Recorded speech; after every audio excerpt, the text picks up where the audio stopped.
Hey, what's up you guys? Bloody Jacob here to talk to you about The Pope's Exorcist, which I just seen the other day, and of course it starred Russell Crowe.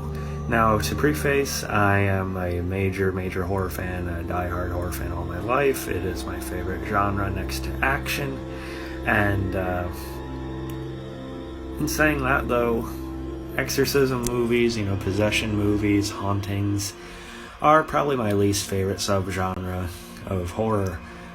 So I wouldn't typically never really venture out to a theater to see one of these movies. But this one happened to star Russell Crowe, so when it was announced, I was at least intrigued because I really do love Russell Crowe. Objectively and personally, he is one of the best actors of all time, I think. So if this movie just turned out to be generic, predictable as fuck, and I at least wanted to see him in this sort of movie. There's some intrigue for me there.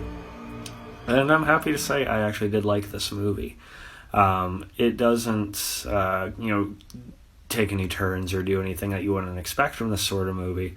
Essentially, the church, there are younger members now, and they're not as, sold on the prospect of there's actually a devil and demons and actual possessions and stuff like that.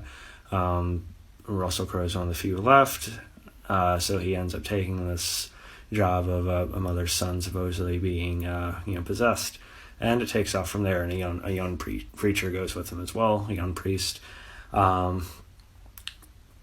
has some suspense and tense moments, but nothing's really outwardly scary if you've seen a horror movie before. There is some CG. It's I think it's decent. I don't think it's terrible the way some were saying, but Russell Crowe really makes this movie. His charisma and just expertise as an actor and master class as an actor just completely comes through. From his charm, he actually has some humor as a character because the devil doesn't like jokes, right? He carries whiskey on him, that sort of thing. And when I get serious, you completely buy him because he's that fucking good of an actor. So he actually helps create, based off of this real person, a actually fairly memorable character for the genre, and he definitely carries it and makes it worthwhile. And the actress that played the mother and the son didn't do too bad of a job either. This one really wasn't hard to get through. I actually liked it fairly well. Would I ever rewatch it again if it wasn't for Russell Crowe? Maybe not, but it wasn't a bad time, and I didn't mind seeing it this weekend.